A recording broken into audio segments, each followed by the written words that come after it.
So what's up, man? What's up, everybody? Welcome back to HollyWierd family. It is MOE 713, man. We're back with another episode, guys. If you're new to the channel, go ahead, please like, subscribe, hit the bell notification sign so you can be notified on my future episodes. Very much appreciated, man. And also, guys, if you haven't followed me yet on Instagram, go ahead and follow me right now at 713MOE, 713MOE, just in case if anything happens to the channel, y'all know exactly where to find me, man. But anyway, let's get started with today's episode. Y'all been wanting me to talk about this, expose this, and just look into the death of Heche. Tales about the moments leading up to Friday's fiery crash involving actress Heche. Before the crash, the actress was working on the Passion Project, which addresses human sex trafficking. So right off the bat, man, I looked at the story, and there was a lot of inconsistencies with the media and, you know, putting their own spin, their narrative on the situation. I mean, I researched different interviews during and after, and things just didn't add up at all, bro. I mean, everything that the media tried to portray, it just fell apart because there was witnesses. It just seems weird. We're going to expose it all. So basically, I'm going to tell you what the media said happened, and then we're going to kind of expose and debunk certain situations. All right. So the media says Heche was seen speeding and driving erratically through surface streets. She's believed to have been behind the wheel for at least one hit and run when the actress slammed into a garage.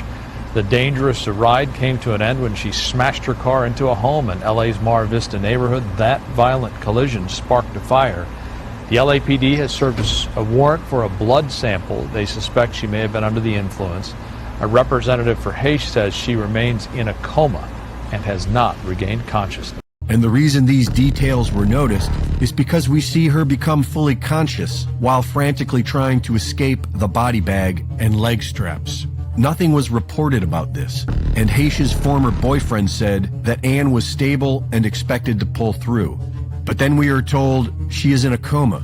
Moments before, she was at a hair salon. Business owner in Venice also telling us the actress visited his store moments before the crash. Richard Glass. I was just so taken aback, and I was like, what happened? Because she didn't, like I said, she didn't seem impaired to me. He described that she didn't seem intoxicated at all. I mean, she seemed sober.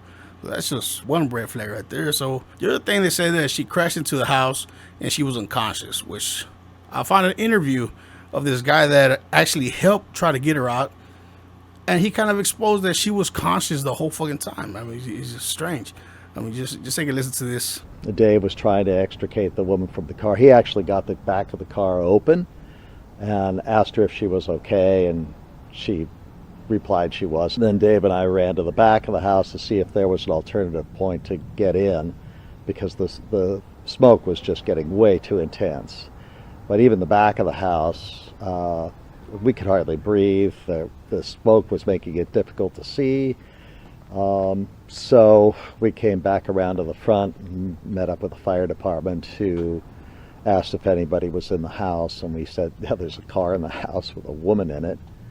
And they kind of took it from there. Was the woman, the driver, was she unconscious? Or? No, she did respond to Dave's question. So she was conscious. Another inconsistency, which the reason why she died, they said, was this. The cause of death of actress Heche has been revealed. The Hollywood star is believed to have died from smoke inhalation and thermal injury sustained when her car crashed. Just imagine this, bro. When somebody is in a house full of smoke, the first thing they're going to put on you is an oxygen mask. An oxygen mask to try to get your lungs and get some pure oxygen in your lung. They did the opposite. Supposedly, Heche was rushed to the hospital in a coma, and her death was reportedly due to anoxic brain injury. In other words, she was brain dead. She supposedly suffered fatal head trauma at the immediate moment of the crash and was only kept on life support for possible organ donation. But would you look at this? Here's video footage shot from the air showing a woman, apparently Heche, ripping open the body bag covering her as firefighters whisk her into this ambulance. Play this back. Look at this. What is that exactly? We are told that she couldn't breathe, and yet they covered her face. And the reason these details were noticed is because we see her become fully conscious while frantically trying to escape the body bag and leg straps. Nothing was reported about this, and Heche's former boyfriend said that Anne was stable and expected to pull through. But then we are told she is in a coma, and then we are told that while her heart is still beating, she's legally dead according to California law. but she will be kept on life support for possible organ donation. Okay, even if this was a burn bag, they would put at least some oxygen on her face. They were literally suffocating her and covering her face when she definitely needed some oxygen after being in supposedly a bunch of smoke. But she was still alive. She went out to gasp for air. And they said after the accident, she never regained consciousness. But this is from a helicopter video of the accident scene of her being taken away on a gurney, and you could see right before she gets in the ambulance. I mean, honestly, guys, it looked like she was fighting for her life. Like she knew she was about to get taken out. It's just mighty suspicious. I mean, it doesn't even stop there, bro. They said that she was brain dead, but they still kept her alive, only to sell her organs. Just suppose that she was an organ donor. Red flags everywhere. They could have kept this woman alive. But, you know, HollyWierd does things in suspicious ways. All right, so we're going to talk about her. I mean, if y'all didn't know, Ellen DeGeneres and her were partners for a long time ago. We're coming to find out that Ellen DeGeneres actually blackballed her from Hollywood.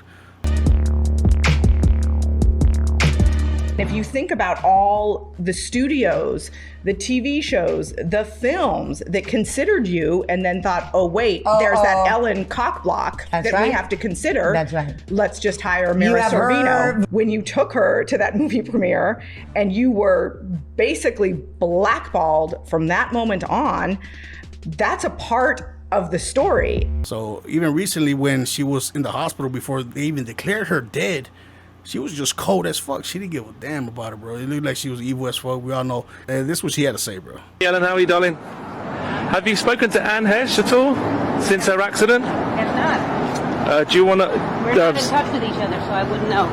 Oh, do you want to send her any well wishes? Sure. I don't want anyone to be hurt. Yeah, it's quite a dangerous accident that happened, wasn't it? Sure was. Thank you, Ellen. Cheers, darling.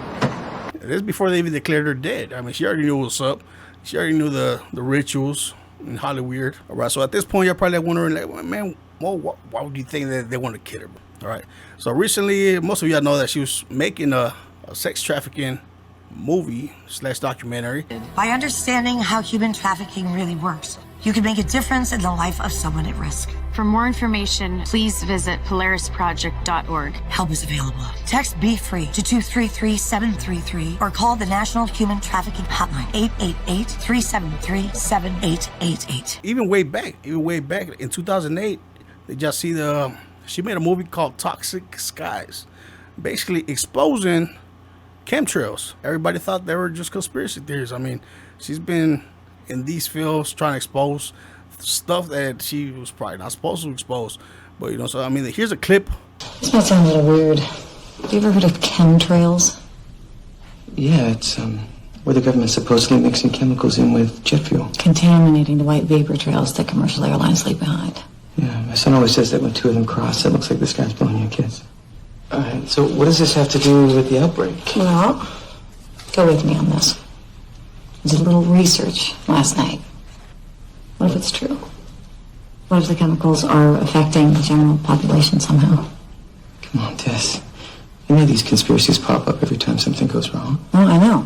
But how do you explain that? Back in 08. I mean, that was just for us to stir up the pot, all right? And just recently, she filmed a movie exposing sex trafficking in Hollywood. And Anne Heche was currently promoting her most recent film that was exposing the horrors of child sex trafficking.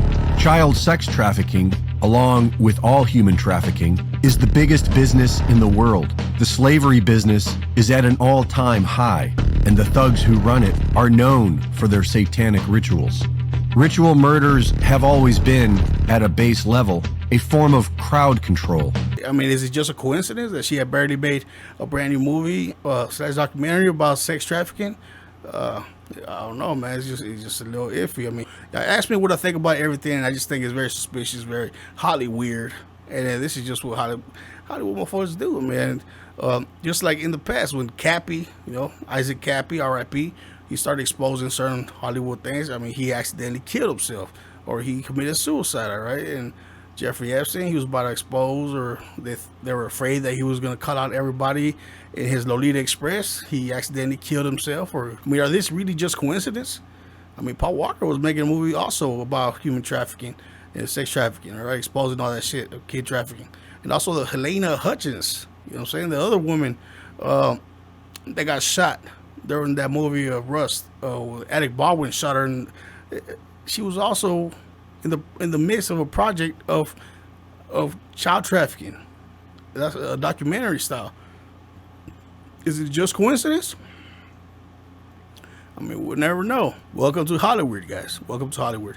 But anyway, guys, thank you for watching, man. This is it for today's episode. Go ahead and leave your comments down below. Let me know what you think about everything I talked about, guys. But anyway, this is MOE for 73. I'm going to see you on the next episode. Bang.